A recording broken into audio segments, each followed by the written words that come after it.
இப்ப விகடன்ல போட்டதா சொல்லி ஒண்ணு வருது. அது விகடன் போட்டதா அல்லது விகடன் இப்படி பண்ணிக்கிட்டு இருக்கிறாங்கன்னு இவங்க பண்ணி போட்டதா. எப்படியா இருந்தாலும் அது கரெக்ட்டா இருக்கு. அது விஜய் வந்து சர்க்கார் படத்துல அப்படி வில்லன் அப்படி முறுக்குற மாரி ஸ்டாலின் அந்த டிஎம்கே ஆட்சி அப்படி முறுக்கிட்டு அப்படி ஹீரோயிசமா நிக்கிறாங்க. சர்க்கார் படமே ஒரு கோமாளித்தனமான படம். எளிய மக்களுக்கு கொடுக்கக்கூடிய இலவசங்களை கேவலப்படுத்துற படம்.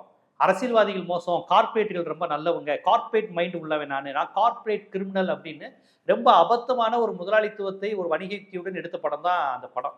அந்த படம் பேசுவது முதலாளித்துவமா, தொழிலாளித்துவமா, சோசலிசமான்ற எந்த அறிவும் இல்லாம தான் அந்த படம் எடுக்கப்பட்டிருக்கு. விஜய் பேசுற வசனத்துக்கு என்ன அர்த்தம் கூட அவருக்கு தெரியாது. நான் ஒரு கார்ப்பரேட் கிரிமினல், பிராண்ட உடைப்பேன் அப்படிங்கிறார். இதுவே ஒரு மோசமான வசனம். மக்களுக்கான அரசியல் கிடையாது.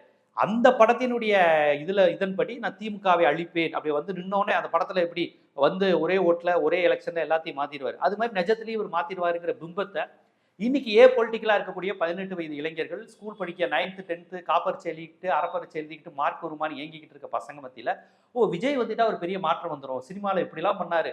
கிருத்தி சுரேஷோட ஒரு டூயட்டு, அடுத்து ஒரு ஃபைட்டு, திருப்பி கிருத்தி சுரேஷோட டூயட்டு, அடுத்து ஒரு பஞ்சு டைலாக்.